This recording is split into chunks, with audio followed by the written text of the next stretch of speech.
only regret I had in my life, and I've done a lot of things, but the only regret was not spending more time with my mom. And I looked her in the eyes and I said, "Are you afraid?" And she looks me in the eyes and she said, very matter of fact, she said, "No, I'm not afraid." And take into consideration that this entire 8 months, 7 months, she was very calm, very much at peace. Like we'd go to chemo, she was smiling and just truly like in peace, not in denial, just in complete peace. And I looked her in the eyes and I said, "Are you afraid?" And she says, "No, I'm not. I'm not afraid, because I know I'm not this body. This body is a temporary vehicle for my soul. And when this body goes, and when this body dies, I will not. I will be with you, guiding you from the other side. I know I'm not this body." And she had such a clarity of knowing what she was beyond this physical mind-body mechanism, that she was a soul, she was a spirit, she was consciousness, she was energy, and she was in peace. And then I looked her in the eyes and I said, "Mom, what can I do for you?" I wanted to be a good son. Like, what can I do for you? What can I take you somewhere? What do you need? What can I buy? How can I make your final days easier? What do you need? And she looks me in the eyes and she says, "There's nothing I want and there's nothing I need. The only thing I want for my life is what God wants for my life. That's it. Nothing else." And she looked at me with such, I don't know, humility and calmness. And I realized that my mother was free, like truly free. And I'm like, damn, my mom's an enlightened being, and I didn't know it. And she wasn't attached to living, you see, and she wasn't attached to dying. She was just open to the highest unfolding of her soul's journey without any conditions. She had zero conditions on life. It's got to be this way, it's got to be that way. There was even no preference. There was just whatever is the highest unfolding for my soul. That's all I want. And I saw that there was such a profound level of surrender and freedom for her, or I should say surrender for her. And that's when I saw that surrender is the password to true freedom. And that moment honestly just changed my life. Seeing her embodied in that surrender and how at peace she was, it made me understand some things, and it was a life-changing, a simple but life-changing moment. Yeah. Wow. Yeah. It's incredible. Yeah. I mean, just incredible, man. I mean, to be at that level of peace, knowing that your life is ending but knowing herself, right? I'm not this body. Like I'm a soul. I'm going to the next dimension and I got nothing to be afraid of. Like death is probably the number one fear for most people, right? Yeah. They're afraid of going to hell. They're afraid of the nothing. They're afraid of the unknown. And so, overcoming that fear in your life, it's like, if you can overcome that fear, like there's nothing that can touch you, man. If you're like, "Hey, I'm not afraid of death," it's like, what else can happen? Yeah, you can have some pain and some suffering, but even then, pain and suffering, the end result for most people in the back of their mind is death. So if that fear is already gone and you're just accepting that, this is just one stage of my existence, and beyond this body, when I transition into the next existence where my soul goes beyond this body, it's like, I know that, I know in my heart that's the next level. I believe it. I know it.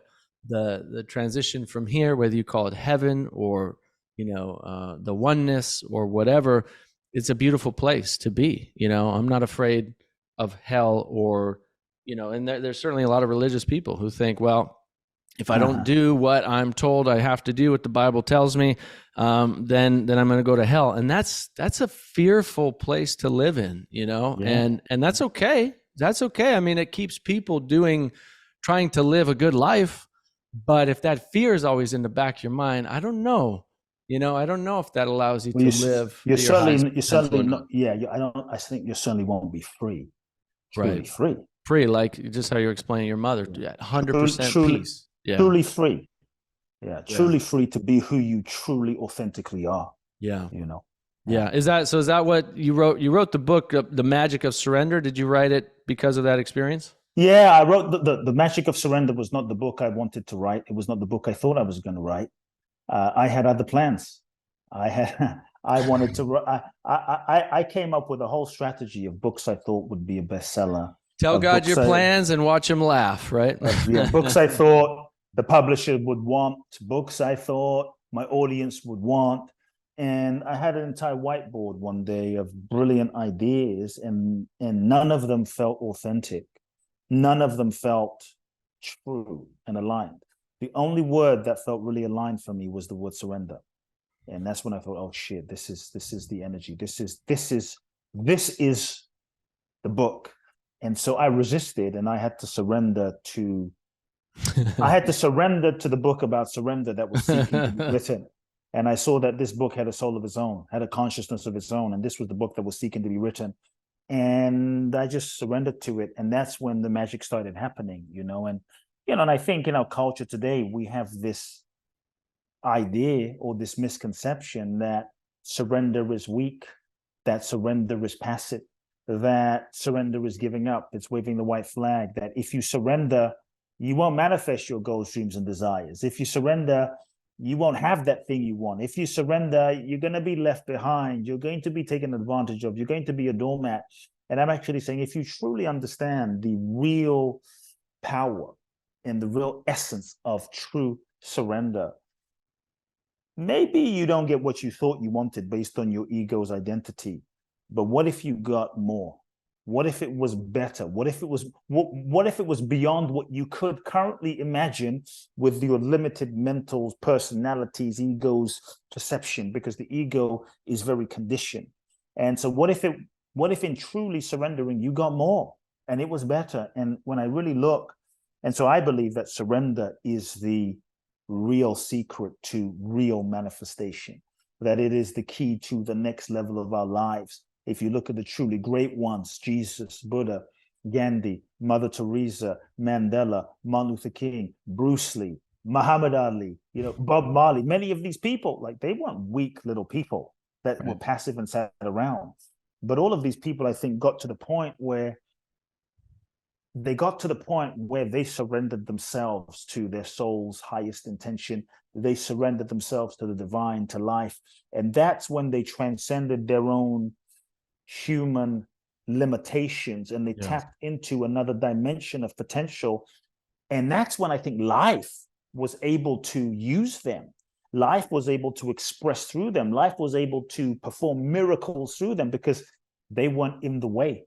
And so I think surrender is the magic, man. Surrender is the key to unlock the next level. And I think the next level of our life requires the next level of us, which requires that we let go and we release that which is no longer in alignment. But as human beings, out of self-comfort, self-preservation, fear, we tend to hold on to who we were and what we know to keep ourselves safe, not realizing that we are blocking that next level of purpose. We're blocking the next level of manifestation. And so, yes, surrender is to let go of control, or I should say the illusion that we are in control in the first place. Surrender is to let go of trying to force and manipulate life to fit our limited idea of how we think it should be, who we think we should be, so that we can be truly like available, like my mother was, available to the highest impulse of what life is seeking to express. And I think that's when we allow life to show us. We allow this intelligent energy and consciousness that is life, that has been around for billions and billions and billions of years. We allow life to lead us. And that's when we start following life. rather than us from a limited perception imposing onto life. We'll allow life to show us. And so for me, the shift happens when we stop asking the question, what do I want? What do I want? What do I want? And we start asking the question, what is it that life is seeking to express through me? What is it that life is seeking to manifest through me? What is it that life, my soul, the divine, the universe, this infinite intelligence, the deepest, highest truth, what is it that life is seeking to express through me? And we allow ourselves to attune to that, to feel that, to sense that, and align with that. Then we can sort of align our minds, our speech, our resources, our marketing, our money, our strategy, our goal planning in alignment with what is authentic and true. That's when I think we're in the flow. Thank you for listening to this short clip from the Nathan Crane podcast. Please share this on social media, and to listen to the full podcast, visit nathancrane.com.